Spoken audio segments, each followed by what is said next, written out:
Climate change is often designated as the multiplier of hunger risk, as it's alter all the food dimension of food security, like food availability, accessibility, food utilization, and also the food system stability. Today, I'm going to present the case of Indian Sundarbans, one of its kind.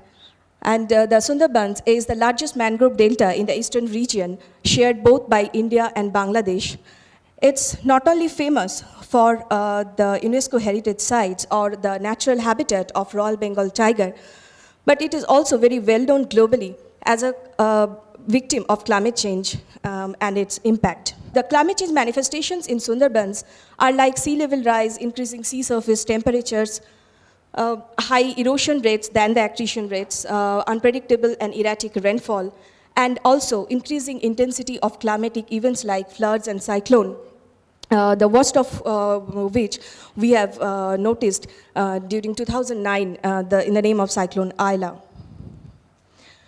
So under these circumstances, very little is known that how these climate change manifestations are impacting the nutrition and health condition of the population of Sundarbans. That's for this reason, we focus our study on the children who are the most vulnerable of every populations, as they are mostly dependent on the environmental, socio-cultural, and policy conditions for their development. The focus of our study is to generate and push the very micro level evidences which link between the climate change, nutrition, and health, and also to explore the child health and nutritional conditions in one of the most climate heat pockets of Sundarbans. We also try to explore how the system, the existing health, nutrition, and care system, is responding to the climate changes and its impact in that region. And of course, to find out ways by which the child care system, both nutrition and health, can be made more climate sensitive. We use a comparative case study approach. We purposely choose one of the hard-hit climate change hit block in administrative unit in Sundarbans, and then we divided the administrative unit again into three locations. We actually took 3 villages, one from the island regions, the second one from the regions which are the coastal portion, situated at the coastal portion, that means near to the sea, and the third one is the mainland. So we did a mixed method study and a household survey which has the 1,041 households of 0 to 6 years old of the children through our systematic random sampling technique.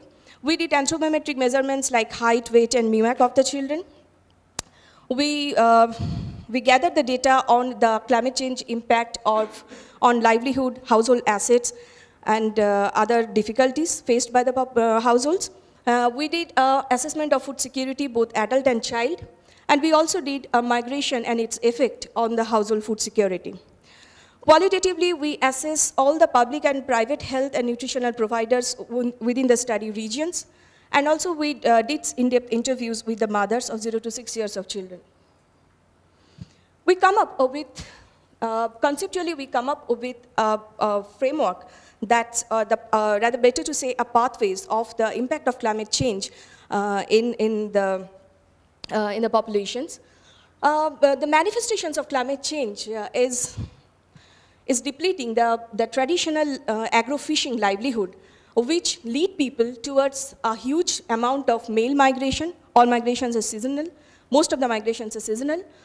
But the women have to stay at the island and have to take some risky livelihood options like crab catching, where the incidence of tiger attack is very high, and or the wage laboring, the sari works and all that, which is also a very unskilled for them because they were traditionally not the weaver or the embroiderer.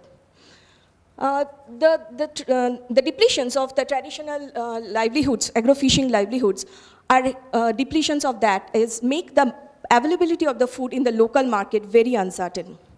So all these factors is hitting the 4 factors of food security, which ultimately leading towards the acute and chronic malnutrition of the children of Sundarbans.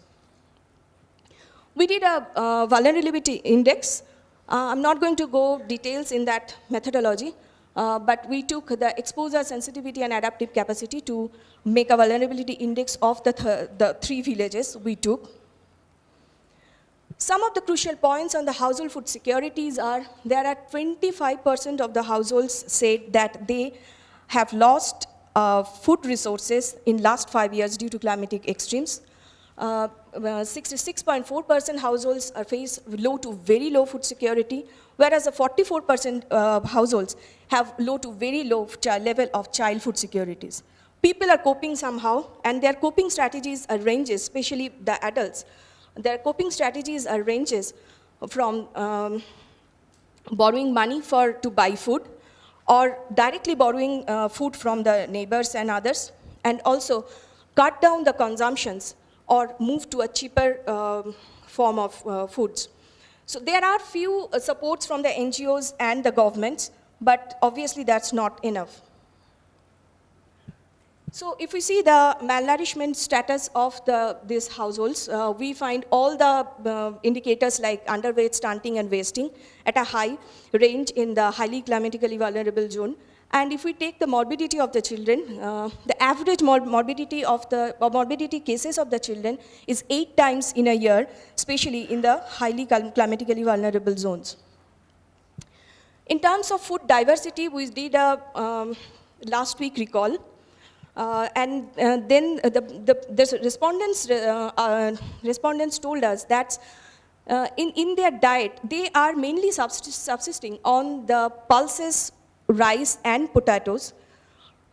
We can see that the major food groups important food groups like vegetable, fruits, dairy is almost absent in the week of their diet.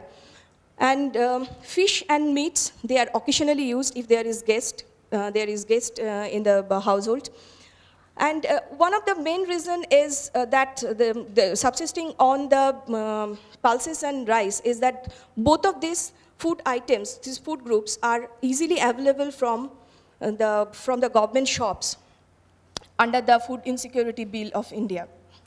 In these circumstances, one of the major system response, we can say, is the Anganwadi Center, which is a courtyard shelter which was established in India in 1975, and which is basically opened to combat the child hunger and malnutrition.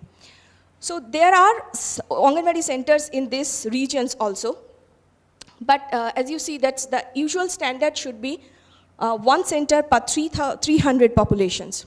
Whereas we find in the climatically vulnerable regions, there are 1 center per 550 populations. So obviously, henceforth, needless to say, they are overburdened. In our study region, we out of the 371 centers, only 70 centers have a concrete house to run the center, which is very important, very crucial for a cyclone and flood-prone region like Sundarbans. Almost all the centers faces problems like waterlogging, shortage of raw materials, and infrastructural issues. And we also find that in the most climatically vulnerable zone, highly climatically vulnerable zone, only 4 out of 10 Anganwadi workers are equipped or trained trained in the growth monitoring of the children. So these are the challenges that the Anganwadi workers are facing. We make it in a 5-point Likert scale. From the providers' narratives, we also gathered that there is a huge lack of knowledge or recognition that climate change in the Sundarbans can be a prominent determinants of the nutritional and health status of the children and the populations also. So no, there is no such surveillance system. That's how this climate change, the changing situations are impacting. There is a lack of technical understanding of the frontline and the above state level, even state level health providers. And there is no long-term perspectives like the long-term impact of climate change. They are only engaging in the emergency like disaster response. So our study come up with the recommendations that the climate change should be recognized in their planning and programs in nutrition and health. There should be a strong surveillance required to growth monitoring of the children up to age of 25 to 36 months. Every centers should be climatically resilient, infrastructure-wise. And there are a couple of innovative mechanisms in Sundarbans for nutrition, like special nutrition unit. That needs to be scale up, and prepare more in a more climate resilient way. Thank you.